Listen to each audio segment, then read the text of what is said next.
Hello and welcome back in Mastercam CNC lead tutorial. Mastercam के इस video में हम बात करेंगे फिनिशिंग ऑपरेशन के बारे में डिटेल में। फिनिशिंग के अंदर क्या क्या पैरामीटर्स होते हैं और साथ ही साथ कुछ एडवांस पैरामीटर जैसे कि यहाँ पर रहता है corner break, down cutting, lead in lead out, plunge parameter, filter, tool inspection, chip breaking and extend contour to stock, और साथ में फिनिश डायरेक्शन है। इन सभी चीज़ों के बारे में हम डिटेल से समझने वाले हैं कि इनका मतलब क्या होता है, इनका यूज़ क्या होता है और किस तरीके से आप यूज़ करके जो नॉर्मल छोटी मोटी प्रॉब्लम्स आती है उसका इजीली आप सॉल्यूशंस कर सकते हैं। आइए वीडियो स्टार्ट करते हैं। फिनिशिंग का प्रोग्राम बनाने के लिए हमें क्लिक करना है यहाँ पर फिनिशिंग ऑपरेशन में। जैसे ही हम फिनिशिंग ऑपरेशन पर क्लिक करते हैं तो हमें चेन सिलेक्शन करनी है।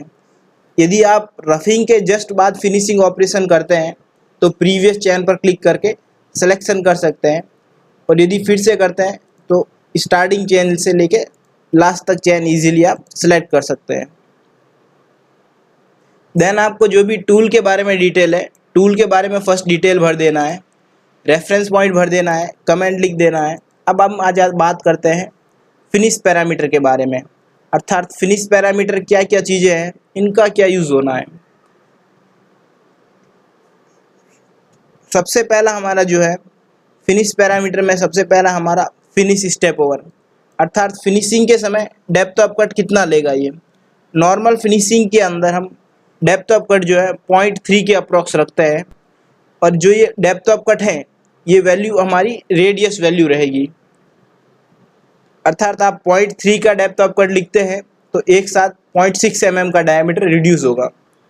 देन सेकेंड पैरामीटर है हमारा नंबर ऑफ फिनिश पासेस, अर्थात फिनिशिंग के अंदर कितने नंबर ऑफ पासेस हैं।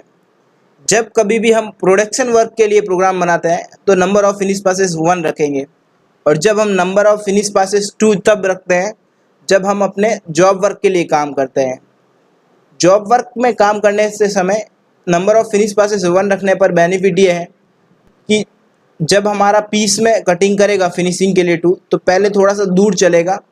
0.3 का डेप्थ ऑफ कट दिया है तो पहला कट जो है 0.6 mm हमारा एग्जैक्ट डायमीटर से ऊपर चलेगा, एंड सेकेंड कट 0.00 पे चलेगा। देन इस ऑपरेशन के बाद भी यदि आपको स्टॉक रखना है एक्स और जेड के अंदर कुछ भी, तो यहाँ पे स्टॉक इन एक्स के अंदर जितना स्टॉक रखना है वो लिख सकते हैं, और जेड के अंदर जितना स्टॉक रखना है वो स्टॉक इन जेड लिख सकते हैं।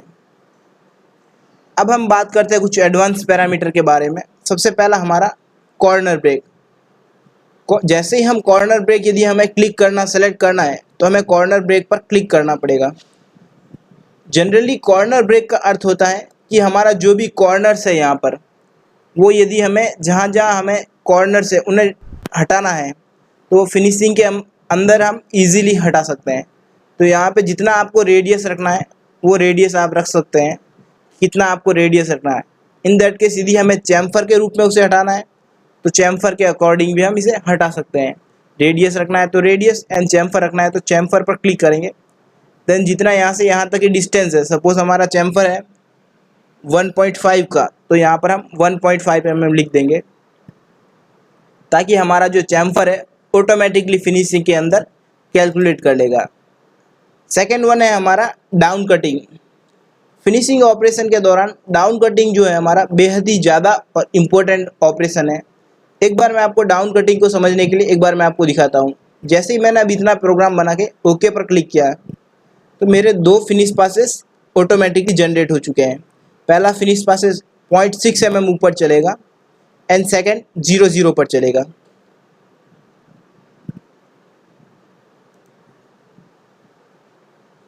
देन जैसे ही मैं कॉर्नर ब्रेक मैंने कर रखा है तो यहाँ पे ऑटोमेटिकली चैम्फर भी हमने दे रखा है, तो ऑटोमेटिकली सभी जगह चैम्फर तो ले ही ले रहा है।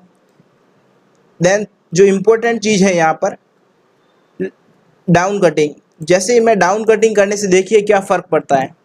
जैसे ही मैं डाउन कटिंग पर क्लिक करता हूँ तो एक विंडो ओपन हो जाता है, जिसका अर्थ है पहला ट्रांजिशन एंगल, अर्थात एंगल कितना रखना है।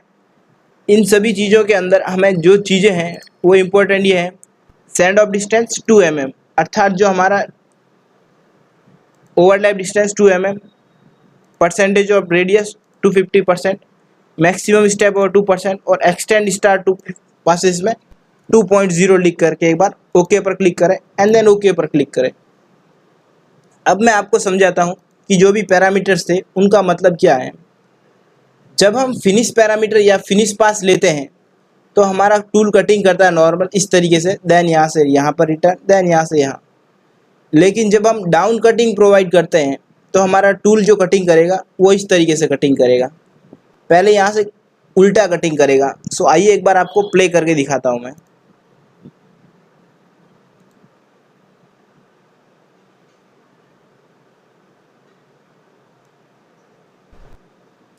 जैसा आप देख पा रहे हैं, जब ये फेसिंग में कट करता है तो पहले नॉर्मल डायमीटर में कट, फिर ऊपर की तरफ उठेगा, फिर पीछे की तरफ कट मारेगा। एक बार फिर से आप देखिएगा, पहले जस्ट नॉर्मल कट, दूर उठा, फिर डायमीटर से एक तरफ से होते हुए कट स्टार्ट करता है। सो इस तरीके से हमें कट लेने पर बेनिफिट ये रहता है कि जहाँ कहीं भी हम डायमीटर के अंदर या फेस के अंदर जब हम कट लेते हैं तो टूल पर एक साथ ज़्यादा लोड नहीं पड़ता है। सेकेंड, इसके बाद जो हमारा पैरामीटर है lead in and lead out, जो हम काफ़ी बार समझ चुके हैं। देन हमारा है next plunge parameter. Plunge parameter का अर्थ है कि जब कभी भी डायमीटर या फेस के अंदर डीप के अंदर हमारा कोई भी मटेरियल है उसे रिमूव करना है, उस पर्पज़ के लिए हम प्लंज पैरामीटर का यूज़ करते हैं। सपोज़ कि हमारा डायमीटर और फेस दोनों में से मटेरियल रिमूव करना है तो इसे सेलेक्ट करेंगे। ओनली यदि डायमीटर में प्लंज रिमूव करना है तो इसे, जैसा आप देख पा रहे हैं कि स्टॉक यहाँ पर है, स्टॉक के बाद यदि अंडरकट टाइप की ज्योमेट्री रहेगी तो वहाँ से मटेरियल रिमूव करने के लिए हम इनका यूज़ करते हैं। देन फिल्टर का अर्थ होता है कि हमारा जो भी है टॉलरेंस मेंटेन करने के लिए यूज़ करते हैं हम लोग। देन नेक्स्ट रहता है टूल इंस्पेक्शन। टूल इंस्पेक्शन के बारे में हम एक बार डिटेल में पढ़ेंगे आगे। एंड देन एक इम्पोर्टेंट चीज़ जो रहती है चिप ब्रेकिंग ज्योमेट्री। काफ़ी बार आपकी मशीन में ये प्रॉब्लम होता होगा कि लंबी चिप्स निकलती है, और वो जब लंबी चिप्स निकलती है तो होता उसमें प्रॉब्लम ये है कि लंबी चिप्स निकलने के कारण वहाँ पर आपकी चिप्स कंटिन्यू एक दूसरे के साथ जॉइंट होती रहती है और with in A limited time वो जा कर के टकरा जाती है हमारी स्पेंडल से, या बार बार स्पेंडल में इकट्ठी हो जाती है। तो इसे आपकी चिप्स जो है छोटी छोटी रहे उसके लिए क्या करना है, हमें चिप ब्रेकिंग ज्योमेट्री पर क्लिक करना है एंड सेलेक्ट कर लेना है। अब यहाँ से आप क्लिक सेलेक्ट कर सकते हो कि चिप्स की जो लेंथ है वो मैक्सिमम कितनी रहेगी, वो आप यहाँ पे लिख सकते हैं। एंड देन रहता है टाइम इन कट, इसमें कुछ भी नहीं करना हमें। उसके बाद है ये use lead in and lead out, या फिर lead in and lead out distance. Lead in and lead out distance पर क्लिक करें और यहाँ पर 2 mm दे दें, अर्थात जो हमारा कटिंग करने के बाद 2 mm ऊपर उठेगा, फिर नीचे की तरफ, फिर देन नेक्स्ट कट के लिए जाएगा। एंड ड्विल में हम 0 कर लेंगे, देन ओके एंड ओके। फिर से रीजनरेट कर लेते हैं। सो जैसे ही हमने रीजनरेट किया तो यहाँ पे आप देख पा रहे हैं कि 12.5 mm पर आने के बाद टूल ऊपर उठेगा, फिर नीचे की तरफ आएगा एंड फिर आगे की तरफ कट लेगा। सो आइए एक बार आपको 2D के अंदर प्रोग्राम दिखा देते हैं रन करके।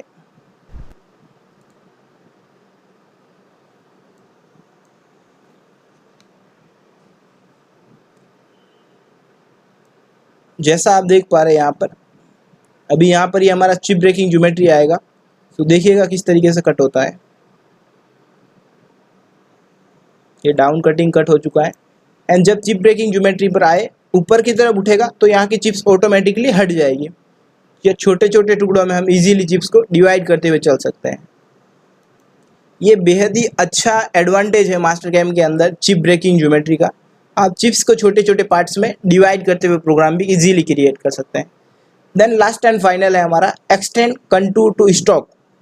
ये कुछ इसी तरीके से है जैसा region from stock from outer boundary, अर्थात जो भी आप स्टॉक लें वो आउटर बाउंड्री से स्टॉक लेंगे। इसके लिए क्लिक करके ओके। तो जो भी हमारा रफिंग के बाद स्टॉक बचा होगा वहाँ से कैलकुलेट करना स्टार्ट कर देते हैं और वहीं से कटिंग करना हमारा स्टार्ट करते हैं।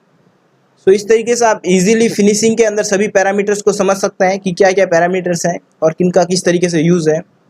अब एक बार इसे 3D में कन्वर्ट करके एक बार दिखा देते हैं आपको कि किस तरीके से हमारा कटिंग करेगा जब हमने डाउन कटिंग दे रखा है, चिप ब्रेकिंग ज्योमेट्री दे रखा है। सो आइए देखते हैं 3D के अंदर अब।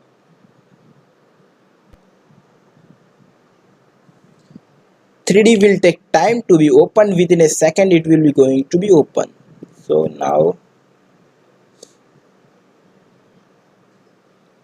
तो हमारा ऑलरेडी रफिंग ऑपरेशन हो रखा है एंड फाइनली फिनिशिंग ऑपरेशन करना है इसके बाद। तो जैसे ही मैंने प्ले पर क्लिक किया है तो पहला जो कट है वो ऊपर ऊपर चल रहा है 0.6 mm।